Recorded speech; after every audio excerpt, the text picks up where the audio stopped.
Yes, Kenya. Tamu sana, yes. It's less than 2 months to the elections. So in this video, I want us to have a look at what Kenyans should expect, assuming William Ruto wins the August presidential elections. Yes, what Kenyans should expect and should be prepared to deal with. But before we dig deep into that analysis, in case you are watching us for the very first time, yes, very first time, kindly subscribe, give this video a like. Thank you, God bless you, God bless Kenya. Yes, I want to explain only 3 things Kenyans should expect, assuming Ruto becomes the president. The first thing Kenyans should be prepared and should expect: Kikuyu and Kalenjin communities shall have exerted their ethnic dominance against other Kenyan communities. And it will take other Kenyans so many years to dislodge them from power. And I'm saying that because you can see for yourself that for over 60 years, how it has been hard to dislodge these 2 communities from power.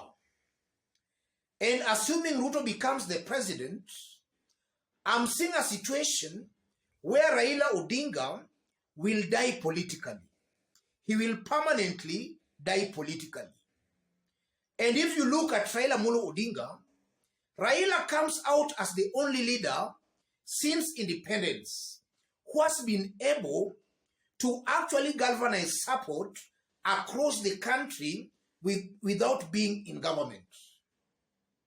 If you look at Raila Molo Odinga, go to Western, you will find people talking about Raila in Western. Go to Kisii, Northeastern, Masai, Coast, all over, everywhere.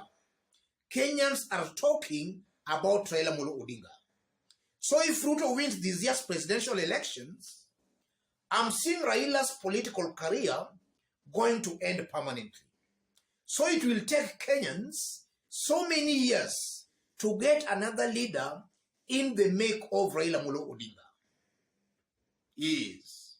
So Ruto and his community and the Kikuyus will just be rotating power between themselves, because there will be no person strong enough to challenge their ethnic dominance. That's something I'm seeing here. And then secondly, impunity is going to increase to some unimaginable levels.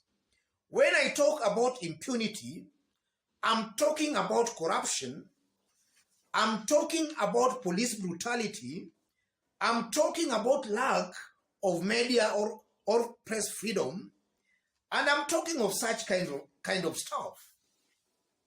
And I'm saying that because for the time William Ruto has been in government, he has been tested, and actually Kenyans now know exactly who William Ruto actually is. In 2013, when William Ruto was serving more or less as a co-president, he had the privilege of appointing about half of the cabinet secretaries. He only appointed people from his Kalenjin ethnic community. If he wins this year's presidency or the presidential elections, William Ruto is going to do the exact thing he did in 2013. A majority of his government appointments are most likely going to be people from his Kalenjin ethnic community. That is something Kenyans should expect. And then secondly, William Ruto in the first term, we saw a lot of police brutality. And assuming William Ruto becomes the president, he will not allow anybody to have a contrary opinion to his. Should you try that, then you will be met actually, you will you will know who actually William Ruto is. He will not allow anybody to have a counter opinion as his. And I'm saying that because I still remember during the Mandamano days when CORD and NASA supporters were actually demonstrating, William Ruto is alleged was very firm and is even the person who was ordering the police to actually crack on the demonstrators. This same William Ruto. So if he becomes the president, he will not allow any form or kind of demonstration. Anybody who disagrees with him politically, you must be prepared for a thorough beating. And then corruption will also increase because William Ruto himself is deemed corrupt.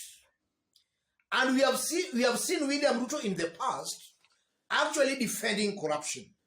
A good majority of leaders who are surrounding William Ruto, in one way or the other, they are accused and are even implicated in corruption. William Ruto himself also being mentioned in corrupt allegations. Same to Rigathi Gachagua, his running mate. So assuming Ruto becomes the president, corruption, in my considered opinion, will be the order of the day. But I'm seeing a William Ruto who will be using the elected leaders, members of parliament, to defend that corruption. And actually, from what we have seen in Kenya, we have seen that sometimes these leaders, they can even defend impunity. And their supporters on the ground, as their leaders defend impunity, their supporters also defend that kind of impunity. And I'm saying that because it has been alleged that Ruto is actually corrupt. But if you listen to his supporters talk, what they always say, who is not corrupt. So assuming William Ruto becomes the president, and then that government of his is full of corruption, I'm seeing his supporters will be defending that corruption and that kind of impunity. So impunity in one way or the other will just be increasing. That's something Kenyans should expect, assuming Ruto becomes the president. Corruption will increase. Police brutality will increase. There will be nothing like press freedom. The way we are talking like this, the way we are talking right now, we won't be able to talk the way we are talking right now. Kenyans should be prepared and be ready for that. Yes, I'm just trying to summarize them into short forms for you to understand. This is a topic we can actually talk the whole day. And then something Kenyans should expect, assuming Ruto becomes the president, Kenya will experience the death of other arms of government and other independent institutions. Judiciary will die, legislature will die, and other independent bodies and institutions will also die. William Ruto will come out as one strong leader who will muzzle all these arms of government.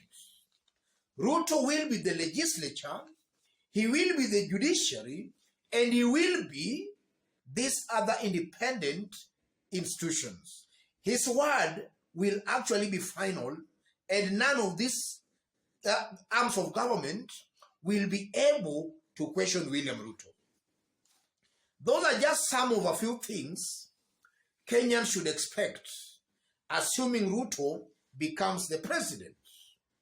And I won't also be wrong to also say we'll experience a similar case, the one we saw with Mobutu Sese Seko, and also what we are seeing with Museveni and also the late Idi Amin. That's the kind of a government we will be having in Kenya. Otherwise, ladies and gentlemen, let me stop it there. In case you've bumped here for the very first time, and so far you have not yet subscribed, kindly subscribe give this video a like. And to our fans, our subscribers here, God bless you. God bless Kenya. Tamu sana, yes.